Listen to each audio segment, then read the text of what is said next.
This is a very modest research project by a very modest team of political science students at Beirut St. Joseph University, trying to understand a huge, really huge problem. After cyber warfare on the web, we decided to approach a new context in the dark side of the web. We tried to understand how, in the context of a civil war, opponents turn web applications into deadly weapons to gain strategic advantage on the ground. There was a lot of talk about the Arab Spring and how suddenly people fighting for their rights against political oppression turned rock throwers, like you can see on these pictures, into modern, connected freedom fighters the West can finally relate with. Okay. Social media on the web did actually play a very important role in organizing protests, mobilization, international awareness, and spreading of news and images on what was really going on in Tunisia, Egypt, or Syria. But surprisingly, this effect of the web did not lead to the positive developments in Syria. Okay, maybe there's like some sort of a subliminal message into this picture, okay? Okay, so we got rid of this one, this one, and this one. Okay. So let's go serious, sorry. So, no, I mean, it's a very sad subject, so it's better if we make a few jokes. Our main understanding of the problem are two reasons that go with the co-constitution effect. The web shapes society and society shapes the web. The web ecosystem in Syria is completely different from other Arab countries that I've been talking about before. And timing, knowledge, technical assets were not in favor of the dynamics of protests. So if you look at the Syrian web ecosystem since 2000, the date of the introduction of the internet in Syria, it was heavily controlled by the state. Facebook, Twitter, YouTube, and Wikipedia, and a lot of Western medias were not allowed on the Syrian internet, on Syrian web. So it's a very difficult context for cyber activism. The political context first is very difficult. The dictatorship in Syria is very present. It's very in everyday life. The Ba'ath Party is in every section of social life and private life of people. So it's very difficult for cyber activism to fight against this. The education system is highly controlled. So the training of engineers or web designers is heavily controlled by the government, and they know the people by their names. There is no free access to Western media in most part of Syria and in the time too. And the economic system has no private sector. It's what I call the crypto-socialism system, a socialist system.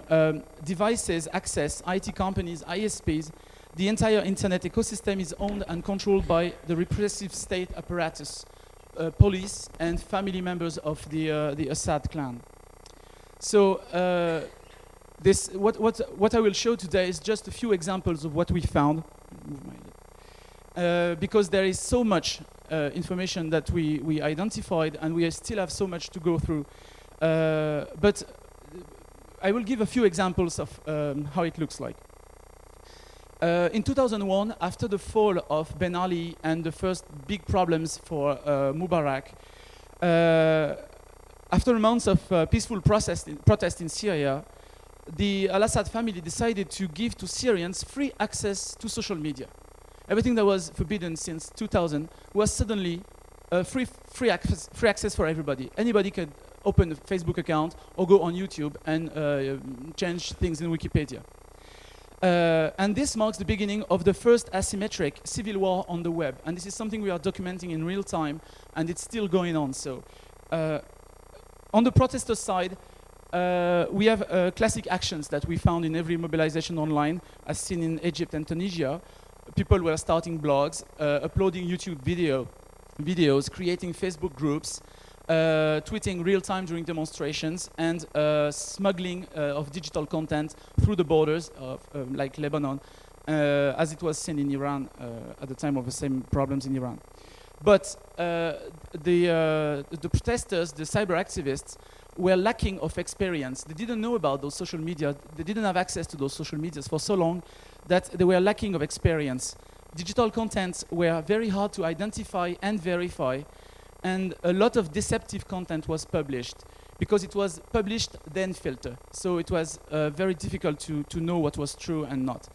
And as people were not used to using Facebooks and those things, they had bad strategies on anonymity on social networks, which leads to the problem that I will talk about in the next slide. And so those problems led to bad results into their mobilization.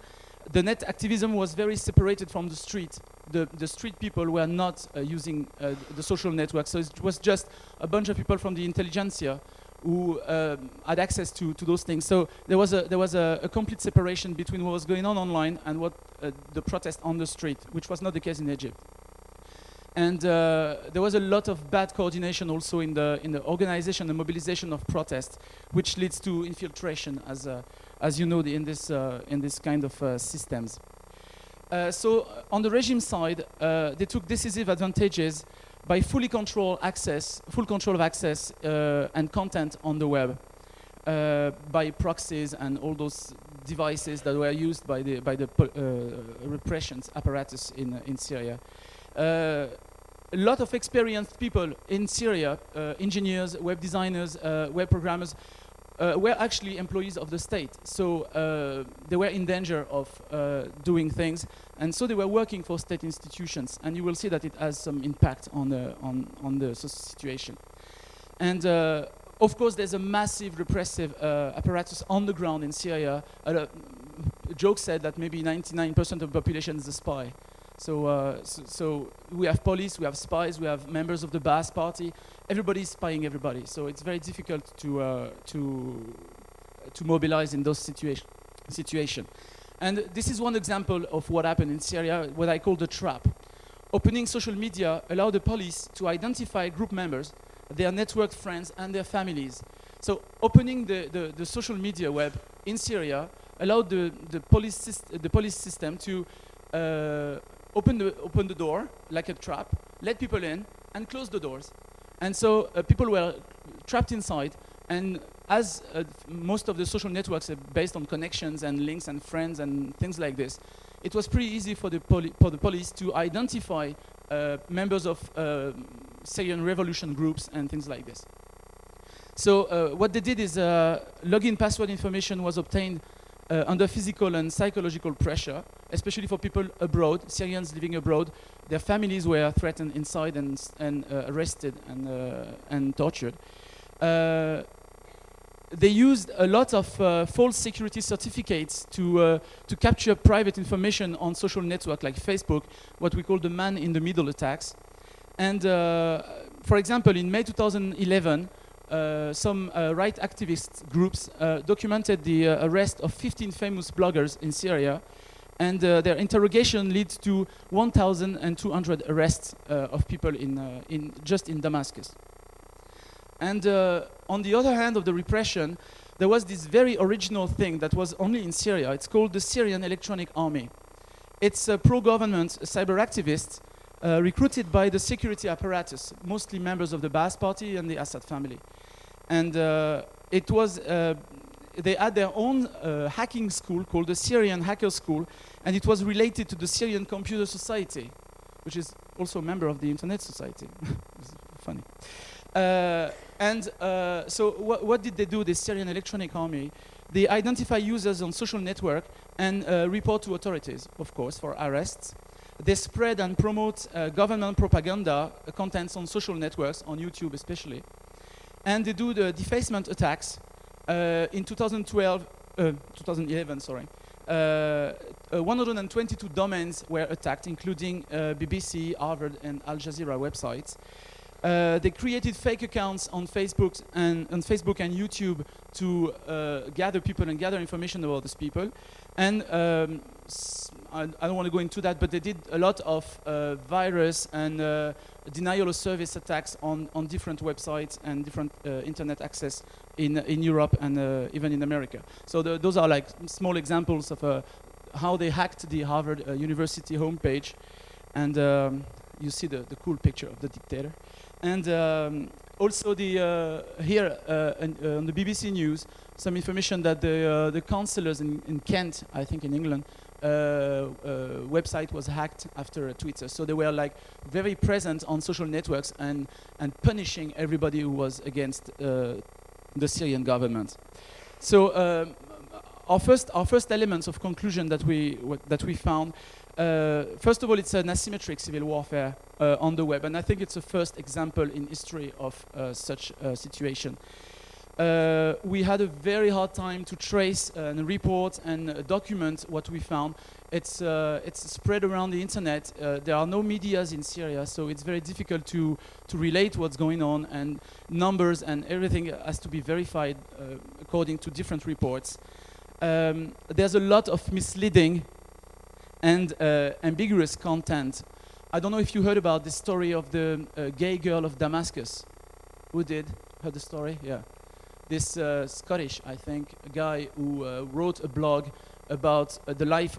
He created a blog about the life of a lesbian girl living in Damascus and reporting about what was going on in Syria. And actually, everything was fake and wrong, and it did a lot of harm to mobilization and to protesting content on the web.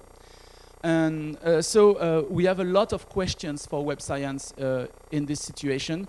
First of all, it's very important to understand the web, the impact of the web in a particular context. Web in Syria is not like web in America. Okay, it's completely different. It's the same tools, the same applications, but the usage, the people, the way it works, and the way people can do things with those social networks or applications is very different and very particular. And I don't know if somebody will bring up the same context in North Korea or Afghanistan or places like this.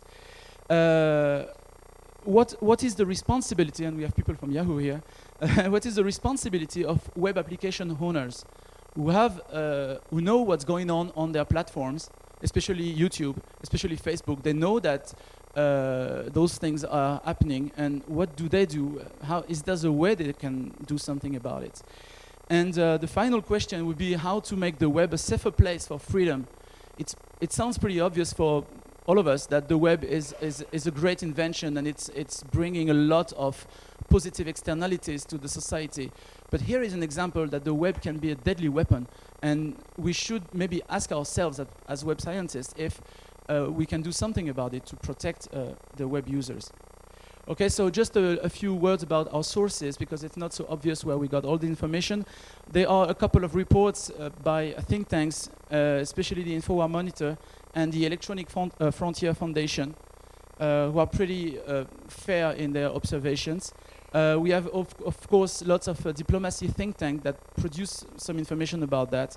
We have specialized forums where we can find traces of actions, especially technical actions like on cyber defense and hackers community. And we did some interviews with researchers in Syria, and I don't want to give their names here because there may be some spies in the room. So, okay, so this is it. Thank you, and this is our website if you want to know more about this research. Thank you very much, Stephane.